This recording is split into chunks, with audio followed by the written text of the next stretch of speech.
comemorar aí a 20ª edição desse CIAD 2024, nós estamos aqui hoje com grandes nomes da assistência domiciliar no Brasil, com uma vasta experiência na área, no atendimento e prestação de serviços, e também no desbravamento do que foi há muitos anos atrás, doutor Ari, doutor Frederico, de uma grande batalha para que nós pudéssemos estar hoje aqui contemplando uma situação tão ampla, tão distinta e tão importante para a saúde pública deste país tão grande, tão necessitado de opções muito interessantes e inovadoras na área da saúde e atendimento a todos os nossos brasileiros.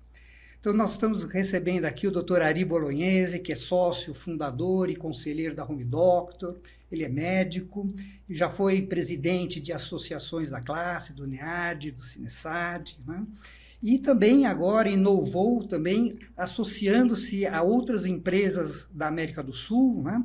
na criação de uma sociedade, de uma associação interibérica, aí, que é a Associação Ibero-Americana de Atenção Domiciliar, né, doutor Ari? Uma coisa inovadora que nos faz ter experiências nessa área de países com culturas e atuações sociais e de instruções à saúde bastante distintas, né? E o doutor Frederico Berardo também, que é um grande batalhador há muito tempo, prazer em recebê-lo, doutor Berardo, que ele é diretor de Relações Institucionais da rede Altana, do Grupo Premium Care, e ocupa hoje o importante cargo de presidente da Associação Brasileira dos Hospitais e Clínicas de Transição. Sejam muito bem-vindos em nome do CIAD, de toda a organização. Boas-vindas a todos vocês. Obrigado. Obrigado.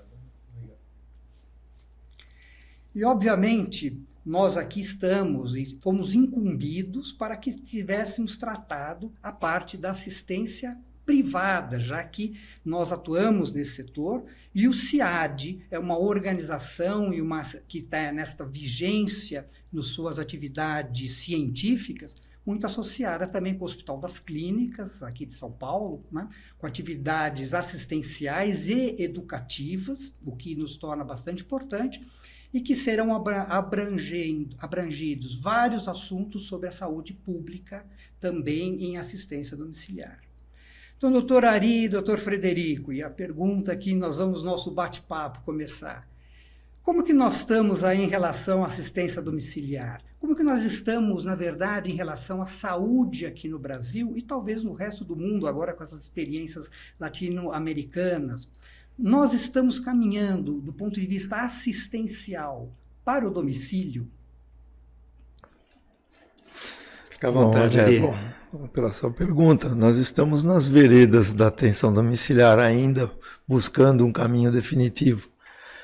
Apesar de uma longa jornada, apesar de não ser uma coisa relativamente nova, ela só é nova no formato, nós estamos ainda desvendando muitos aspectos da atenção domiciliar. Ela já não é mais a mesma coisa que era no início, evoluiu bastante, estamos melhorando a sistemática, os protocolos e certamente atingindo o ponto em que a saúde hoje não deve ser mais só tratada em hospitais, mas também no domicílio, e isso já é uma verdade, e a gente percebe isso em várias regiões do mundo. Essa foi a nossa intenção lá atrás, não tínhamos noção exata de onde iríamos parar, mas eu acredito que estamos numa evolução contínua.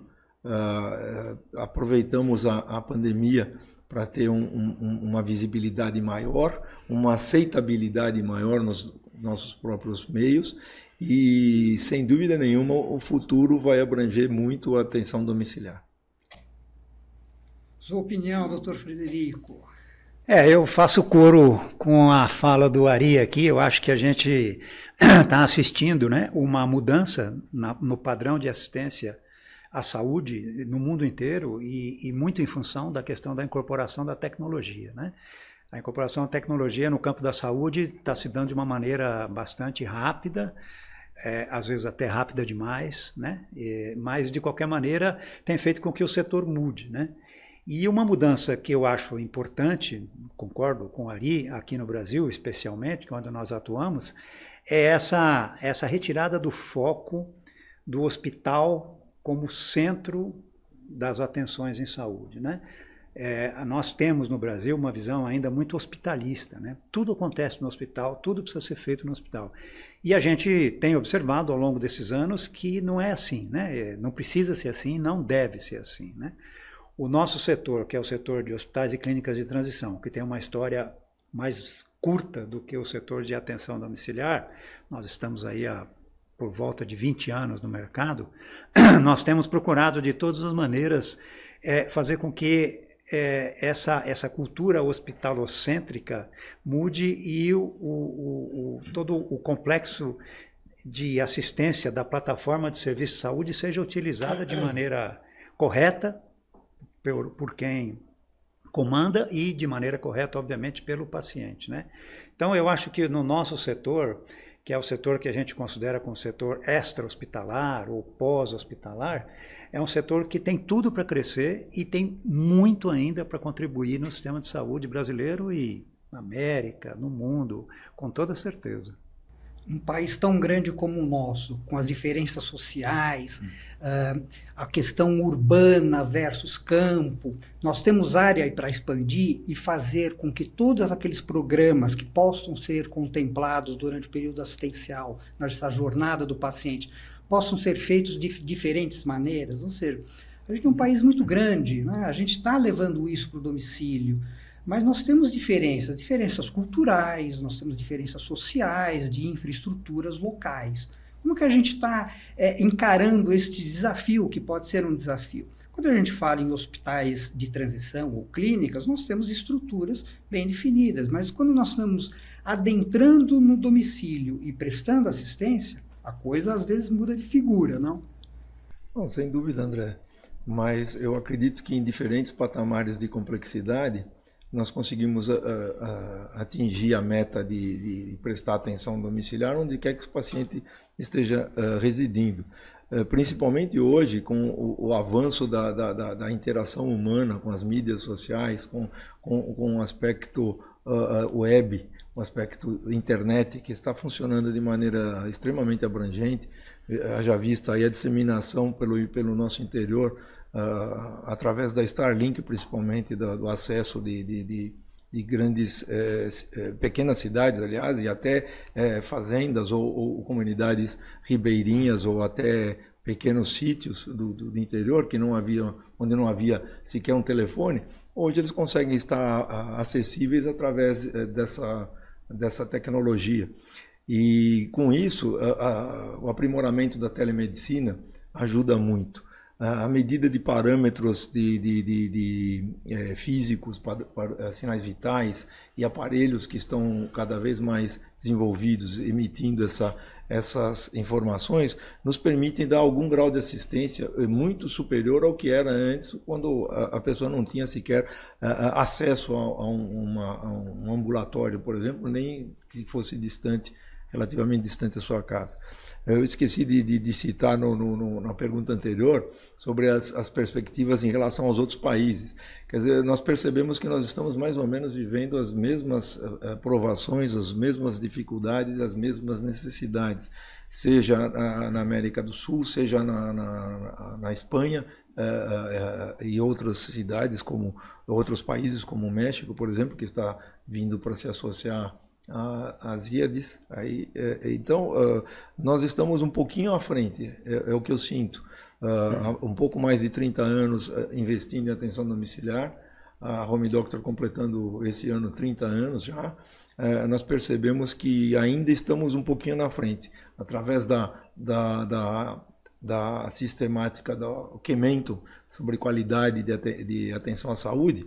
A gente percebe que o modelo que nós escolhemos aqui para o Brasil e que nós temos desenvolvido, ele é diferente dos modelos que existem no mundo e é copiado, é invejado, porque nós temos um modelo bastante completo. E isso faz com que a gente tenha um espaço muito grande para crescer ainda.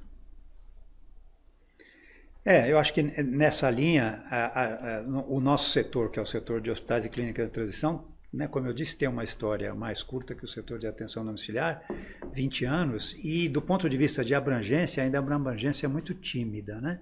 Se nós compararmos esse nosso setor nos Estados Unidos e na Europa, nós estamos ainda engatinhando, né? Hoje, no Brasil, nós temos por volta de 3 mil leitos de clínicas e hospitais de transição. Nos Estados Unidos, se for contar todas as modalidades de assistência pós-hospitalar, tem 1 milhão de leitos.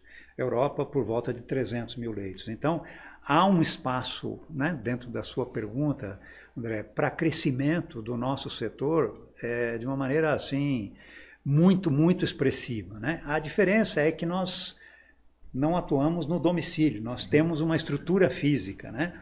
Isso dificulta a expansão, dificulta o crescimento, a disseminação. Por conta disso, o investimento inicial para você constituir uma clínica hospital de transição é grande, né? E a gente tem, né, como você disse no início também, as diferenças regionais, né? Nós temos muitos Brasis, né? Muitos Brasis em todos os sentidos, né? Então tem a questão cultural, tem a questão social, tem a questão econômica, tem a questão do acesso, que varia muito de região para região, até de cidade para cidade, né? Então hoje o nosso setor é um setor que ainda está concentrado nas capitais, né? E em algumas cidades grandes de alguns estados, e nós temos esse grande desafio, como que a gente pode atuar de maneira sinérgica a atenção domiciliar, de maneira complementar a atenção domiciliar, em cidades pequenas, em regiões menores, né, com menos recursos. Esse é um grande desafio para o setor. Mas, se a gente olha a experiência internacional de Europa, Estados Unidos, a gente percebe que é perfeitamente possível e, mais do que possível, necessário para o sistema de saúde. É isso aí. Concordo, é isso mesmo. São diferentes níveis de atenção ao paciente e vários deles nós sequer começamos a explorar no Brasil. Exato. Eu acho que a integração desses diferentes níveis que já existem, de certa maneira, bem consolidados nos Estados Unidos, principalmente, Canadá e Europa, eu acho que nós estamos ainda no começo dessa integração. E essa integração é fundamental para que o sistema de saúde como um todo sobreviva, além do hospital. A gente, obviamente, vê aí grandes desafios, principalmente quando nós estamos falando de vários sítios no pós-hospitalar. Hoje nós temos, quando a gente fala em domicílio, nós temos possibilidade de tratar pacientes com situações muito simples, até pacientes altamente complexos, né? Quando a gente olha aí para os serviços públicos, para o Melhor em Casa, a gente vê muita história, né? Vários dos programas que a gente executa em domicílio são feitos também de forma, talvez de maneira diferente de atuar, mas com os mesmos objetivos e algumas vezes com a mesma complexidade, né?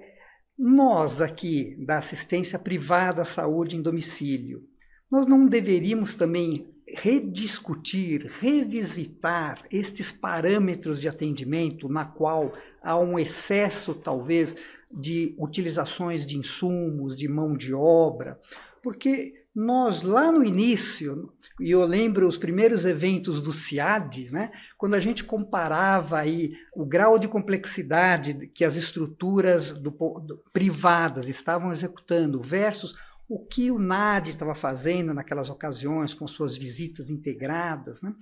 Nós temos o que aprender com o sistema público para fazer esse atendimento e revisitar o que nós no sistema privado estamos fazendo em termos de elegibilidade, grau de complexidade, utilização de insumos e mão de obra. Como é que vocês estão vendo esta possibilidade de duplo aprendizado?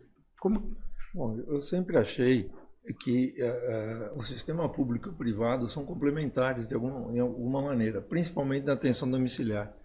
O sistema público é caracterizado por uma capilaridade muito maior do que qualquer sistema privado que nós temos hoje no país. O investimento para esse nível de capilaridade no sistema privado seria extremamente alto e complexo, né?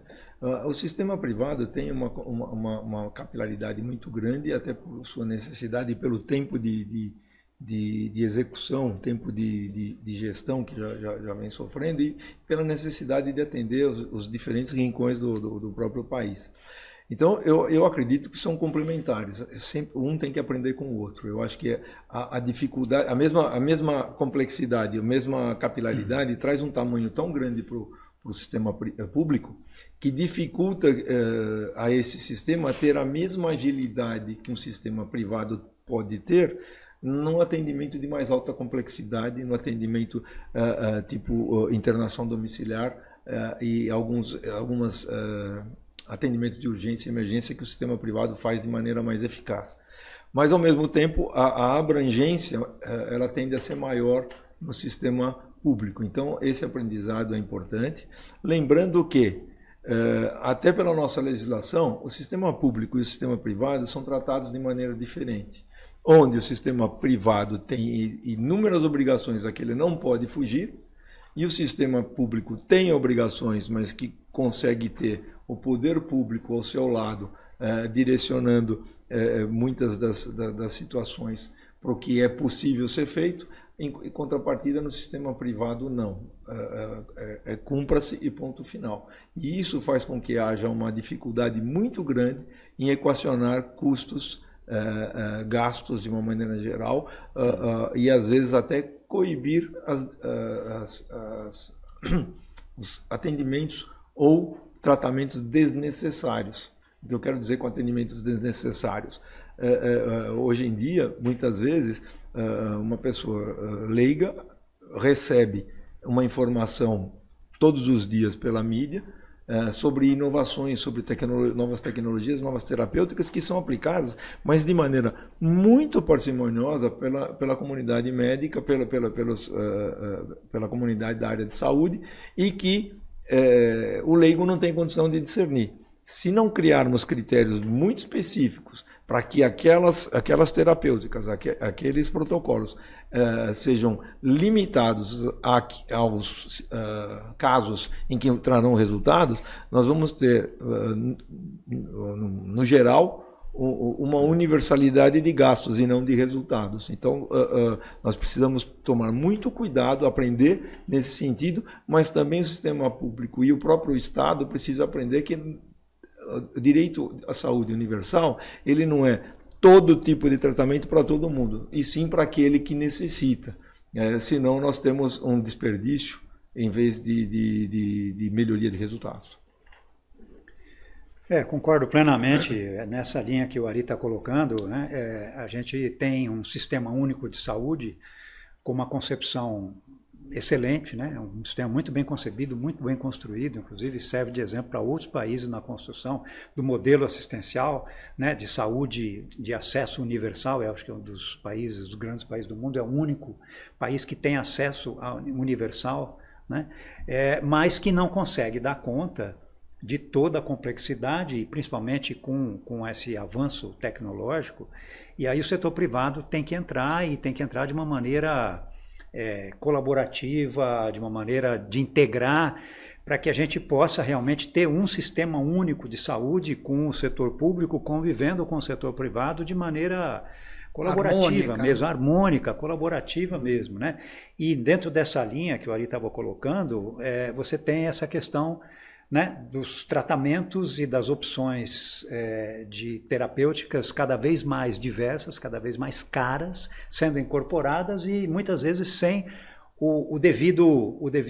a devida comprovação ou fundamento. Sem respaldo técnico. Né, respaldo técnico, né, para que você possa realmente ter o benefício para todos, né? E isso obviamente encarece demais, né? A gente tem hoje vivido o que se chama de crise do setor da saúde suplementar já de algum tempo, né?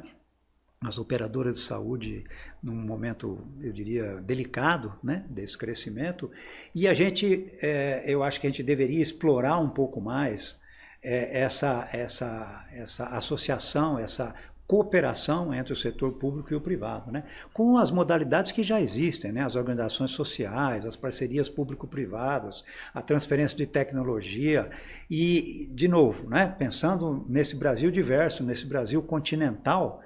Se a gente não fizer isso, a gente não vai conseguir dar acesso. Se a gente não trabalhar junto, setor público e privado, a gente não vai conseguir dar o acesso que é necessário, né?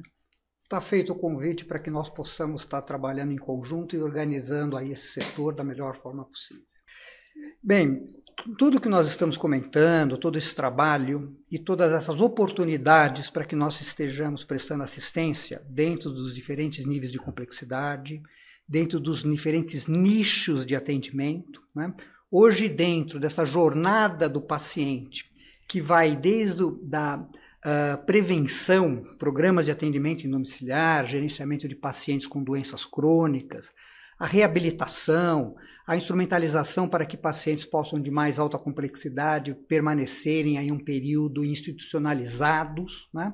E que depois possam, dentro desse seu ciclo da doença ou da reabilitação em prol da saúde, possa ter um caminhar de uma forma tranquila. Eu diria, e a minha percepção, é que este gerenciamento desses cuidados, né, esta situação da coordenação e da integração dos cuidados é uma tarefa bastante difícil, mas, obviamente, que leva ao sucesso. Queria ver como que vocês estão gerenciando isso, como vocês estão imaginando e quais são as possibilidades e ferramentas para que facilite este processo de integração de cuidados no paciente ao longo da sua jornada. Bom, André, eu posso falar sobre a minha experiência. Na verdade, nós não tínhamos muito parâmetro a seguir no início da atenção domiciliar, e achamos que, num primeiro momento, essa coordenação de equipes deveria ser feita inicialmente por um médico, principalmente porque éramos médicos e a gente estava desenvolvendo um trabalho adequando a atenção domiciliar ao Brasil. Mas mesmo ao longo do tempo, apesar de termos desenvolvido muita técnica em relação a isso, abordagem, treinamento de equipe e tudo mais, a gente percebeu que não são todos os profissionais que são afeitos a essa coordenação. E muito mais os médicos que não querem ter muitas vezes essa responsabilidade. E nós acabamos encontrando em vários outros profissionais da área da saúde essa competência. Então ela não é ligada muitas vezes à formação dentro da área de saúde, mas sim à capacidade de liderança e de entendimento de situações da atenção domiciliar para que possa coordenar essas equipes. Ao longo do tempo nós fomos modificando, então muitas vezes nós temos equipes lideradas por enfermeiras, por fisioterapeutas e outros tipos de profissionais, e os médicos sim, ainda assim. Mas nem todos querem estar sempre à frente disso. Então essa coordenação é fundamental, o que a gente vem discutindo, acho que desde os primórdios dos nossos congressos, nossos encontros, é sobre essa coordenação multiprofissional, porque são, no final das contas, muitos profissionais da área de saúde, e a gente sabia que havia muitas dificuldades nos próprios hospitais para que isso fosse trabalhado de forma coordenada, e nos hospitais muitas vezes não a coordenação, mas o encargo de ficar atrás das informações e de disseminar essas informações caía no colo da enfermagem, porque a enfermagem era o profissional, a categoria profissional que ficava sempre no hospital. Mas com isso, na atenção domiciliar mudou. A gente entendeu que não basta só essa coordenação, essa centralização, mas uma padronização na abordagem, no atendimento, protocolos clínicos, protocolos terapêuticos e um treinamento exaustivo para as nossas equipes e um trabalho muito forte de equipe, que nem sempre você encontra nas melhores empresas do país. Então eu acredito que o segredo do sucesso é esse, é perseverança, é o treinamento, é o aprender com os erros, é o se dedicar a melhorar, a inovar, a incorporar tecnologias e disseminar isso de uma forma equilibrada, homogênea e sempre, além de coordenação e além dessa disseminação com a equipe, é a conversa muito técnica e muito profissional com as fontes de onde o paciente está saindo, por exemplo, se é de um hospital, se é diretamente de casa, se é de uma clínica, de alguma forma assim. Eu acredito que é assim que deve funcionar a medicina, o atendimento à saúde, e eu acredito que isso, parte do que nós criamos aqui nesse meio, foi incorporado pelos hospitais. O que falta ainda um pouco é a integração para você poder utilizar um hospital na hora adequada, o atendimento domiciliar na hora adequada, o hospital de transição, uma casa de repouso, um nursing home no momento adequado. Esta conversa ainda não conseguimos evoluir de maneira satisfatória. E é isso, né, Frederico? Quando a gente está falando sobre o olhar da empresa, né? A minha empresa, a Casa de Saúde, ela trabalha, faz o protocolo, mas agora quando nós estamos com esse olhar do paciente sobre a sua saúde e por onde ele transita, consultórios, ambulatórios, né? Centros de administração de medicamentos, isso precisa de um olhar mais abrangente. Né? Quando você vai, provavelmente na sua experiência, com os processos de reabilitação desses pacientes, e depois, uma parte pode ser feita institucionalizada, mas quem é que coordena e como isso poderia ser feito com as informações distribuídas democraticamente entre os players que estão participando desse processo assistencial? Eu acho que a grande questão, e eu acho que você tem que começar daí, é colocar o paciente no centro do cuidado, né? Quando você coloca o paciente no centro, você enxerga isso que você falou, André, ele tem atuações que ele recebe de medicina preventiva, ele frequenta um ambulatório, ele por vezes é internado, ele sai da internação, ele precisa do cuidado, então você tem que entender essa trajetória do paciente na plataforma de serviços, fazer com que ela seja a mais lógica possível e para isso você só consegue fazer com coordenação de cuidados. Se você não tiver uma coordenação de cuidados e uma relação muito bem estabelecida entre as várias instâncias, né? O ambulatório, o hospital, a clínica de transição, o atendimento domiciliar, você não consegue fazer isso. E você tem que pensar sempre que é o paciente que circula, né? Então você tem que criar essa coordenação de cuidados, essas linhas de cuidados, que é uma coisa que tem nos preocupado e a gente tem investido bastante nisso, de procurar fazer essa atenção e essa conversa também com o setor hospitalar, né? Você pega, por exemplo, um exemplo bastante interessante do Medicare, que é o maior programa de assistência aos idosos dos Estados Unidos. Há alguns anos atrás, o Medicare tinha uma taxa de reinternação por volta de 35%, ou seja, 35% dos pacientes que saíam do hospital, depois de uns 30 dias, retornavam para o hospital. E não importa que lugar que ele saía para uma transição, saía para o domicílio, 35% voltava. E aí eles começaram a estudar o problema e viram que a grande questão era a comunicação entre os níveis, entre as instâncias, né? Estabeleceram comitês de comunicação entre o hospital, entre o domicílio, entre a empresa de transição, a fonte pagadora, quando tinha, e conseguiram reduzir isso em pouco tempo para 13% de reinternação, né? Mostrando que é isso, o único caminho é o caminho da coordenação de cuidados, é o trabalho integrado entre as instâncias. E a outra coisa bastante importante, que o Ari citou também, é essa questão da presença e da importância do trabalho multidisciplinar, né? Se você compara o trabalho no home care ou o trabalho numa clínica de transição com o trabalho no hospital, você percebe que no hospital você tem o médico como o grande protagonista, e assim tem que ser mesmo, né? O paciente entra no hospital para investigar, para intervir, para receber uma cirurgia, para fazer exames sofisticados. Fora do hospital, ele precisa de um outro olhar, e esse outro olhar quem dá é a equipe multidisciplinar. Então, a equipe multidisciplinar eu diria que o core da atenção extra-hospitalar. Se a gente não entender isso e a gente não empoderar essa equipe, você não consegue fazer esse trabalho de maneira eficaz, de maneira realmente que contribua para que a saúde do paciente evolua, né? E aí tem uma outra questão, mas a gente pode deixar para um outro bloco, que é essa questão da formação dos profissionais, né?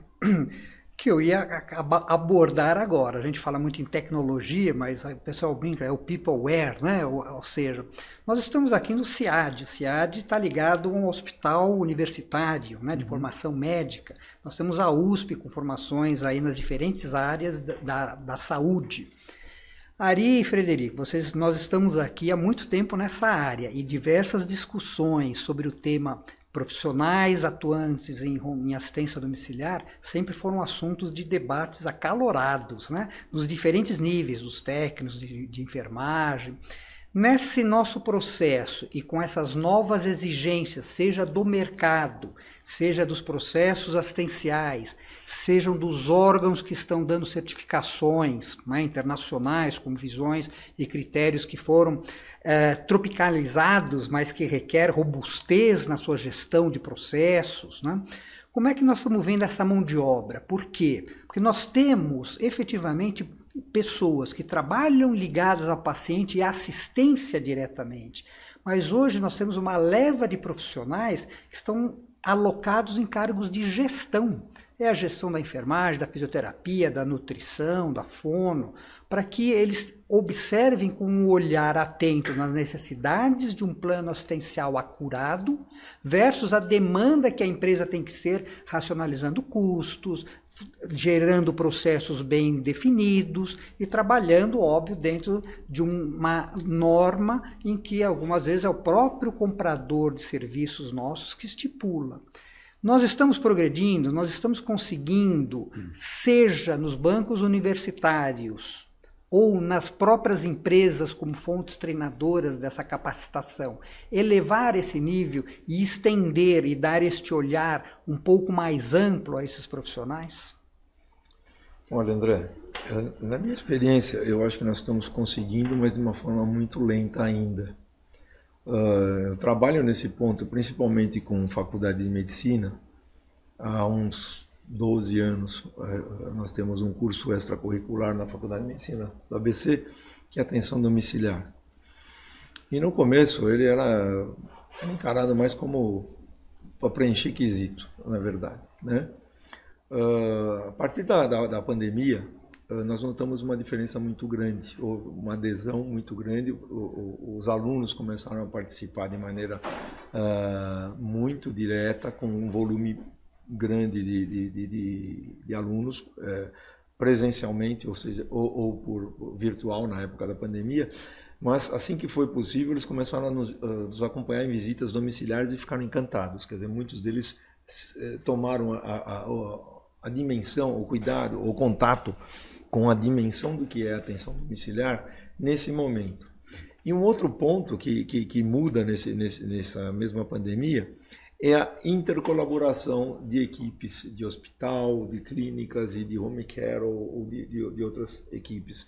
No momento de necessidade, todos se voltaram para a deshospitalização de maneira precoce e ágil. E isso funcionou muito bem, nós discutimos muito isso durante a pandemia, funcionou de maneira bastante adequada e as equipes hospitalares ajudaram muito. A partir do momento que a pandemia cessou, os problemas econômico-financeiros do setor afloraram, as concorrências voltaram, isso ficou dormente. Então eu acho que o problema não é só de vontade, não é só de preparo, ou de tecnologia para que a gente possa melhorar o nível de informação e de formação dos profissionais da saúde na atenção domiciliar, mas sim entender na gestão, e essa gestão ela precisa ser diferente. Apesar de estarmos caminhando muito com muitos profissionais para a área de gestão, é difícil você ter um profissional com a visão integral da saúde. O que nós temos hoje são retrabalhos hospitalares, domiciliares, de clínicas de reabilitação, de transição, por falta de cooperação, não por desconhecimento, mas por falta de foco, na verdade, ou falta de um órgão que organizasse isso, que comandasse isso. Você falou aqui em prevenção no início. Na verdade, hoje ainda, nós não fazemos prevenção de forma efetiva. Nós só trabalhamos principalmente na atenção domiciliar e, em alguns casos, em clínicas e tudo, com a prevenção secundária e terciária. Mas a prevenção primária ela está muito aquém do que ela poderia ter evoluído.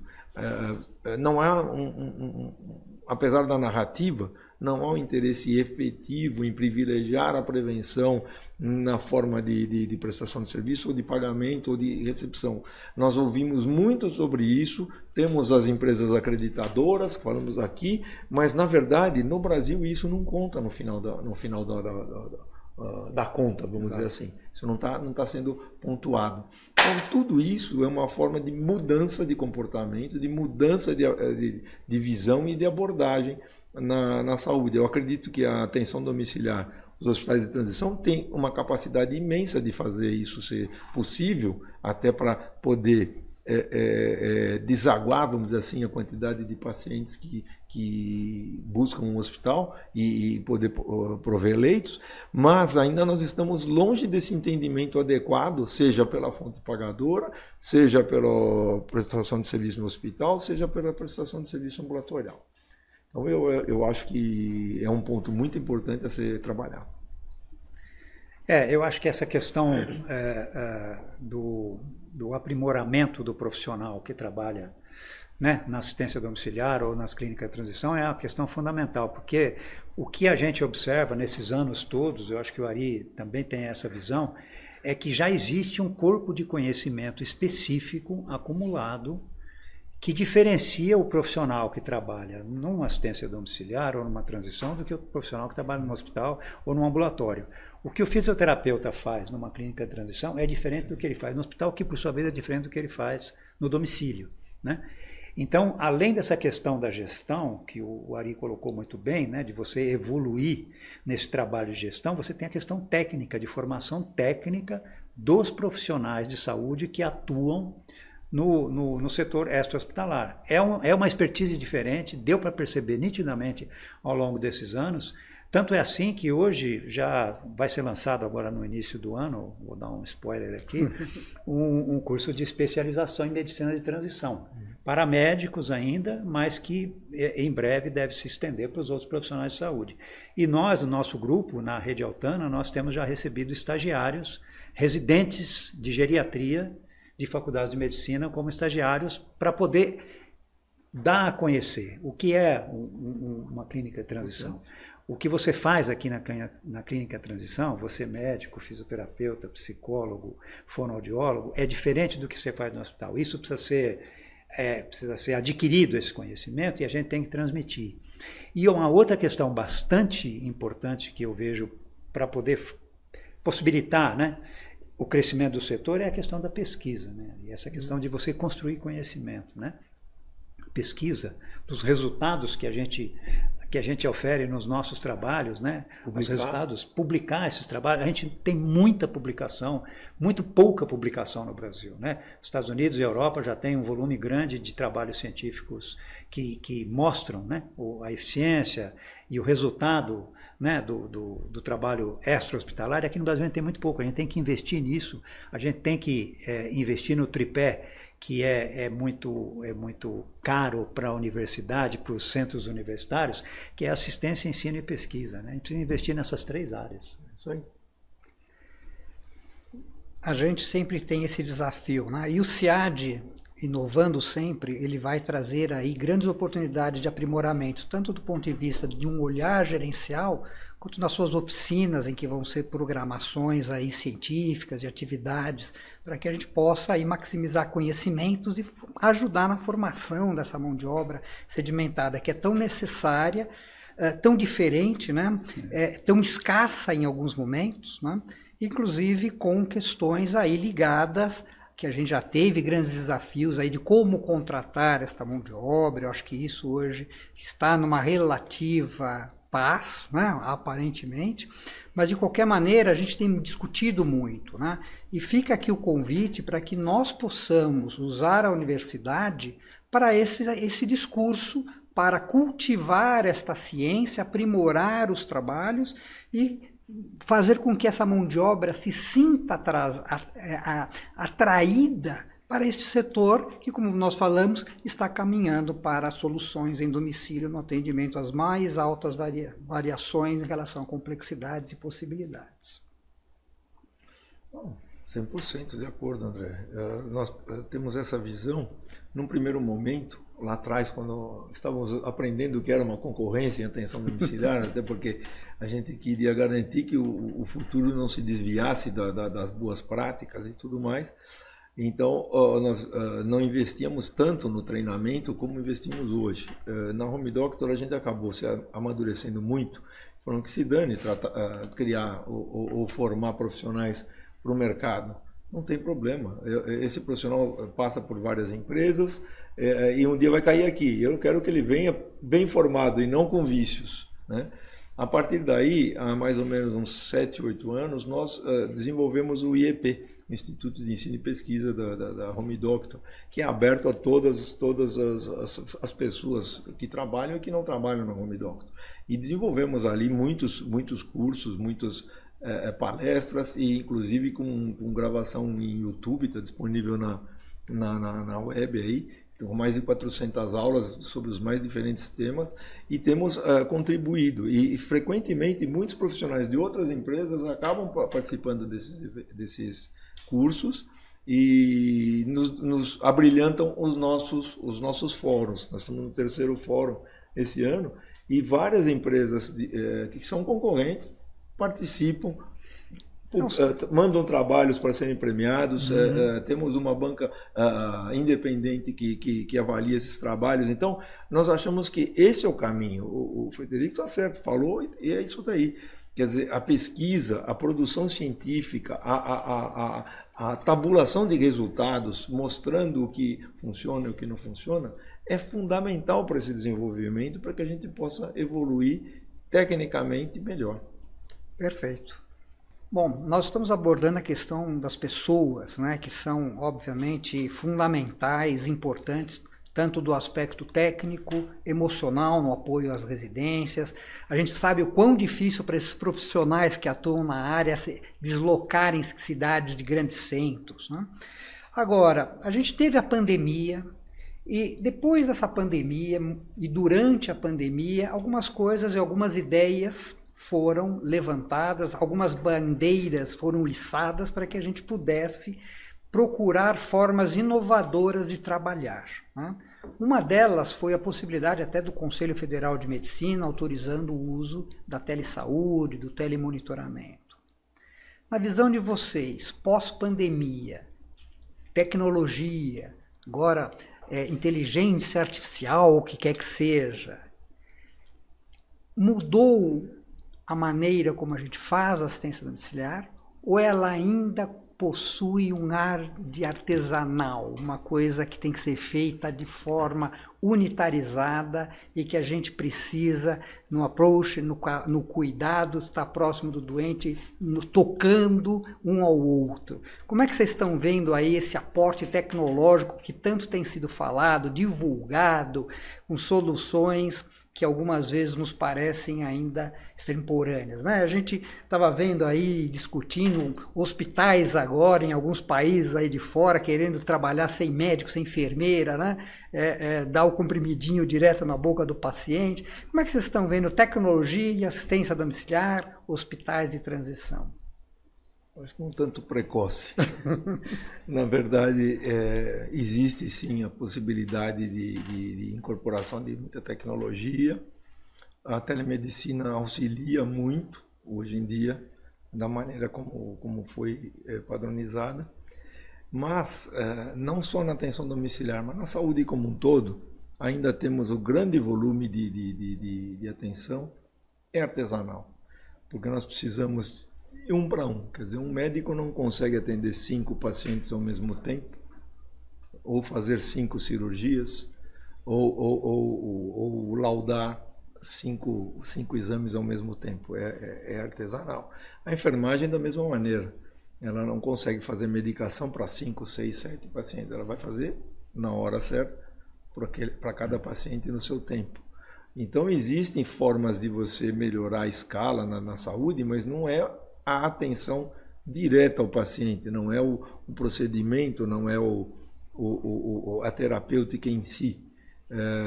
A tecnologia ajuda muito.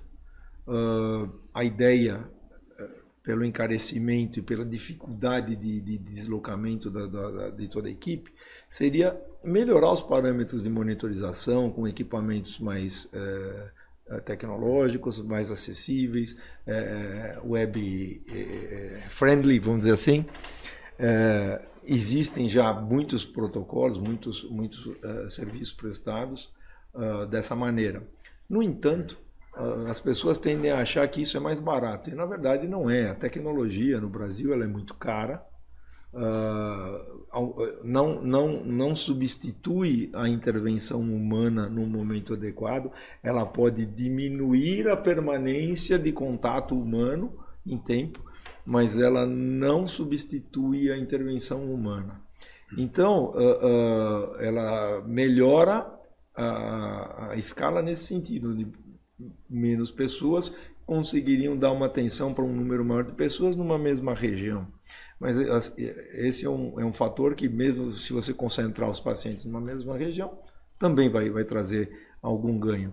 O fato é que o risco aumenta, apesar de termos muita segurança em relação a essa introdução da tecnologia, principalmente em pacientes que precisam de cuidados repetitivos ou de aferições de sinais vitais mais frequentes.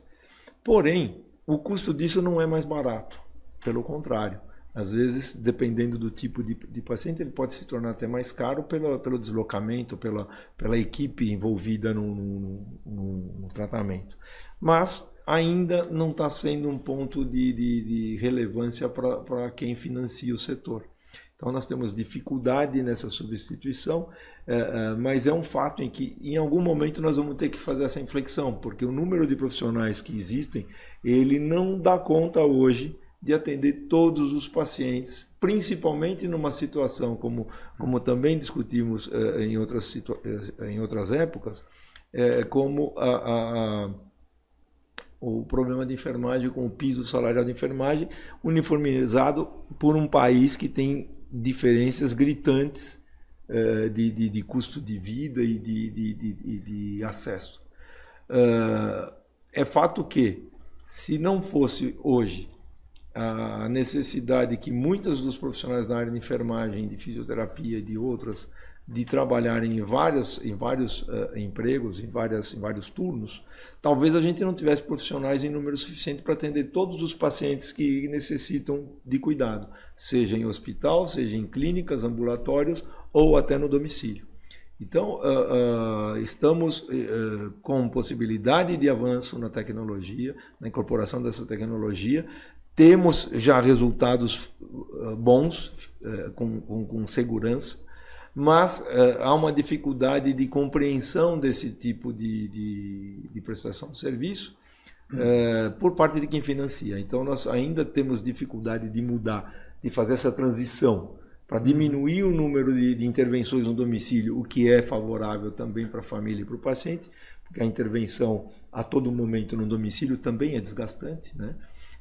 Mas eu acredito que estamos no caminho de evoluir. Ari, você diria que a tecnologia poderia estar colaborando na preservação do autocuidado, né? A gente vê países da Europa em que as próprias pessoas, com o uso de aporte de tecnologia, com integração, elas podem ter um melhor resultado, estão mais seguras ao executar essas tarefas. Você acha que isso é um caminho que vai acontecer aqui? Porque a gente começa a tirar aí o ônus dessa mão de obra maciça, dessas visitas que algumas vezes são basicamente para a gente ver algum parâmetro e ir embora. A minha impressão é que isto vai colaborar para que eu possa me cuidar no futuro com aporte de algum equipamento ou de alguma atenção de uma forma segura e sabendo que se eu precisar, sim, eu vou receber a visita dos profissionais que seriam necessários. Não sei como vocês veem isso. Eu acho que sim e não. Isso depende muito da formação do indivíduo que vai receber essa informação, do paciente que vai receber isso, do grau de compreensão, da destreza, da coordenação e tudo mais. Eu comparo isso aos nossos resultados de prevenção de doenças crônicas, prevenção secundária, porque os doentes já estão doentes, né? São prevenções secundárias. Você tem a adesão de, no máximo que eu vi chegar hoje foi a 40%. A gente raramente ultrapassa isso numa população integral. Então, depende muito do outro lado, da abordagem ou do cuidado que essa pessoa tem, o seu comportamento como um todo. Nós temos milhares e milhões de intervenções diárias sobre educação e saúde em todas as mídias que você possa imaginar há décadas. E isso, aparentemente, não fez melhorar muito a saúde em geral da população. A prevenção não melhorou tanto assim. Nós estamos atingindo graus máximos de obesidade, de hipertensão, de estresse, uma série de coisas, né? Você tem aí um aumento muito grande de doenças mentais. E esse é um ponto em que a atenção domiciliar sequer arranhou ainda a superfície. E é um ponto extremamente delicado e que se aflorou depois da pandemia. Então nós temos várias outras vertentes, equilíbrio psíquico, uma série de coisas que influenciam nisso. Eu acredito que quanto mais informações, quanto mais tecnologia você puder, através de vídeos, de formação, contato, teleconferências e tudo mais, vão ajudar, mas não é para todas as pessoas. Você vê que tem pessoas que querem fazer atividade física, mas não conseguem ter um treinador virtual. Ou sequer com um treinador presencial vão a essa... Eu estou me encaixando nisso. Frederico, você está lá com um paciente no seu hospital de transição. Paciente com características algumas vezes neurológicas, de origem pulmonar. E de repente você vê um diagnóstico mais complexo. Telemonitoramento, teleconsulta com um especialista que você não tenha no seu corpo clínico. Você acha que isso te ajuda de alguma maneira? Não tenha dúvida, André, com certeza, né? Eu acho que o uso da tecnologia, como a gente estava falando antes, né, ele está sendo cada vez mais intensivo, tem entrado e na nossa área da medicina é uma coisa, na área de diagnóstico, na área dos novos tratamentos que têm aparecido, é uma incorporação assim acelerada, né, e vem se acelerando cada vez mais. Mas muito nessa linha, né? Que está sendo colocado aqui, que o Ari colocou, de a gente precisa ter um pouco de cuidado, né, da incorporação dessa tecnologia, tanto no sentido da questão do custo, né, porque isso vai baratear a hora que tiver escala. A hora que você tiver escala, que você tiver essa incorporação da tecnologia de uma maneira massiva, com os dispositivos vestíveis, que estão sendo usados e vão aparecer cada vez mais para monitoramento à distância, isso vai ser viável, vai ser acessível e vai ser muito útil quando você conseguir escalar isso e para poder baixar o custo, né? Agora, numa situação dessa, em que você pode usar um recurso tecnológico junto com o profissional de saúde, né, eu acho que é fantástico, é fundamental e muito útil, né? Você poder fazer uma interconsulta de um clínico generalista que está vendo o paciente com um especialista ali, isso ajuda muito. E tem muitos exemplos que mostram isso, né? Como você consegue dar um monitoramento efetivo, você consegue melhorar a qualidade da assistência com essa incorporação homem-máquina, né? A gente vai continuar fazendo no modo artesanal, né, Ari? Eu acho que o paciente precisa do médico, ele precisa ser visto pelo médico, ele precisa ser... Há controvérsias hoje se ele precisa ser examinado. Mas eu, no meu consultório, não deixo de examinar nenhum paciente meu até hoje. Né? Nós somos da antiga, pois né? A gente ainda gosta de examinar a barriguinha do paciente. E eu não consigo me convencer de que não preciso examinar. Então, a gente vai ter essa incorporação da tecnologia, mas nessa interação, né, do capital humano, e aí não só o médico, mas todos os profissionais da área, com a tecnologia. E uma coisa que a tecnologia pode ajudar muito é na diminuição do trabalho burocrático, né? Quanto tempo um médico hoje perde num hospital para fazer o trabalho burocrático, né? De relatório, de pedido de exame, de evolução médica. Às vezes uma cirurgia leva menos tempo do que preenchimento de exatamente, Bom, né? Eu já tenho visto para consultórios coisa de inteligência artificial que você grava a consulta do paciente e ele transforma em anamnese, exame clínico, antecedentes pessoais. É isso. Eu acho que essa tecnologia vai vir. Vai vir e nesse sentido ajuda, mas sempre com essa característica da interação, né? Homem-máquina. Isso para mim não...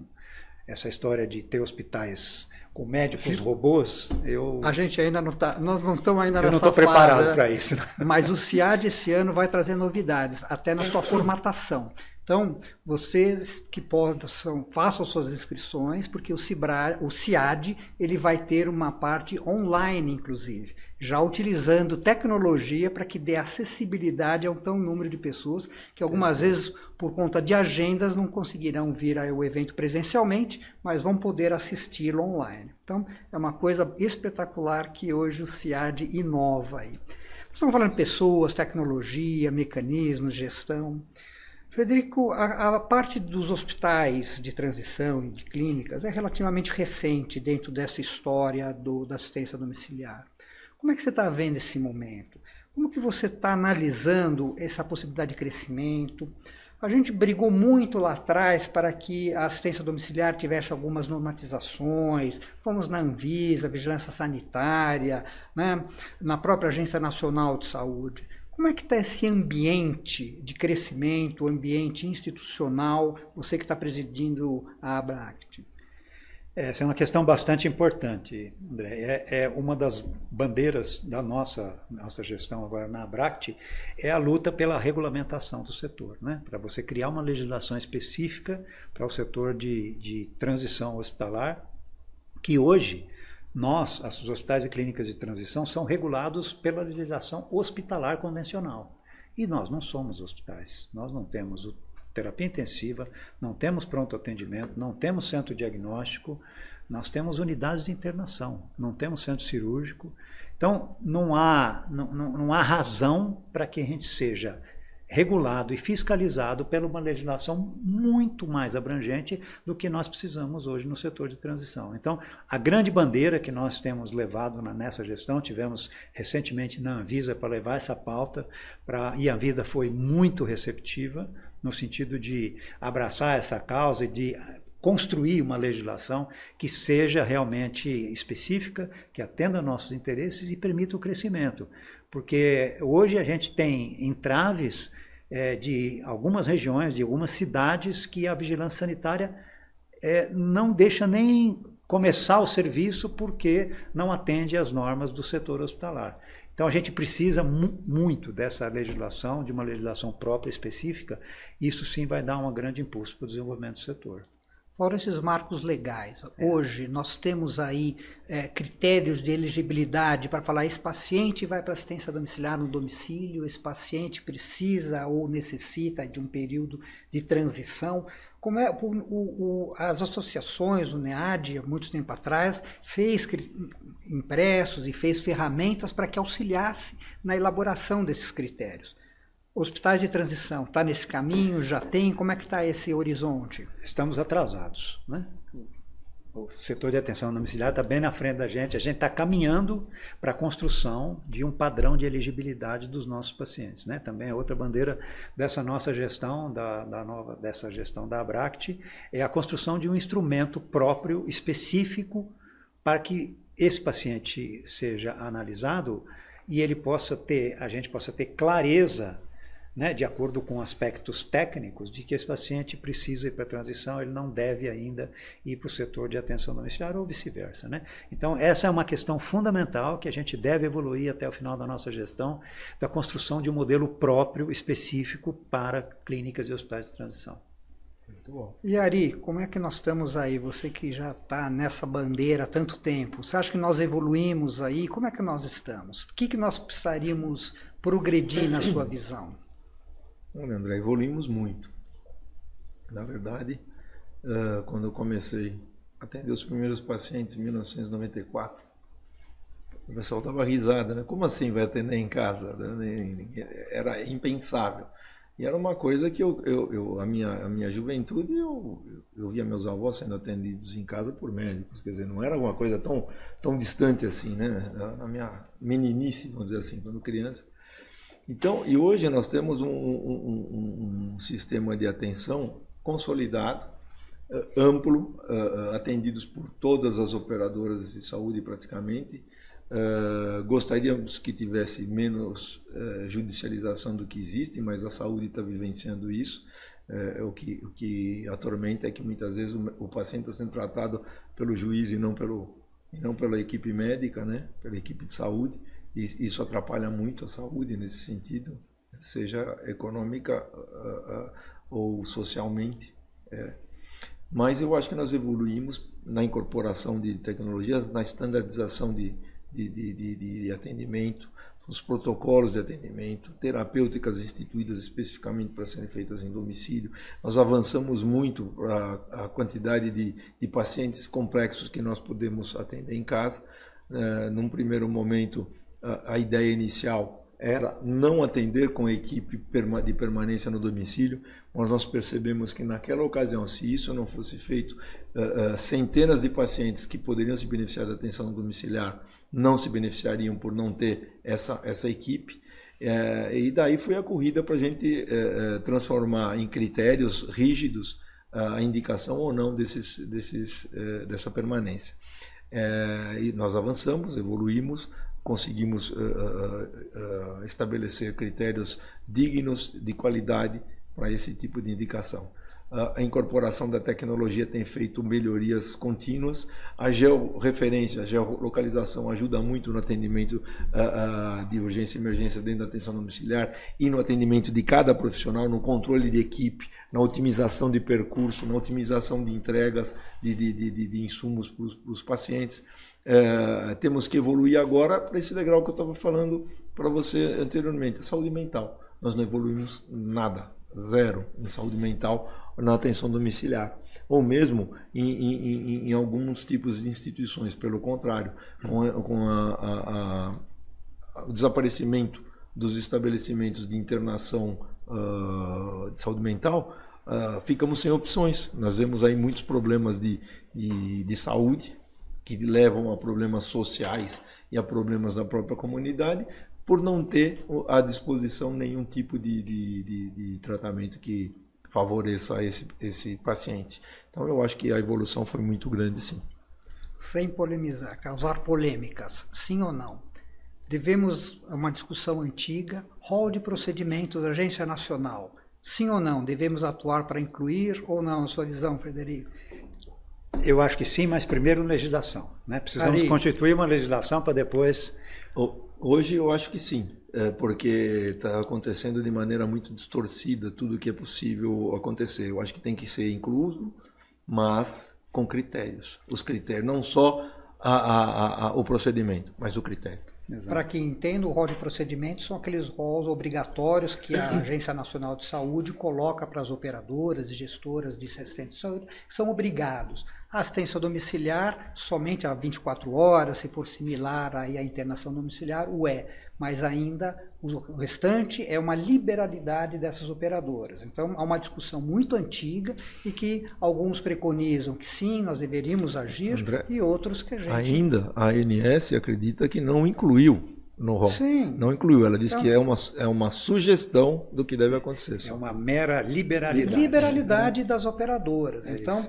Hoje nós estamos falando aí de 45 milhões de vidas que estão praticamente no sistema privado de saúde e que, embora num crescimento e numa sedimentação do serviço de assistência domiciliar, é sempre uma liberalidade do operador em dar ou não esse tipo de assistência e para quem que vai. Então, o consumidor final não tem opções ainda de escolha.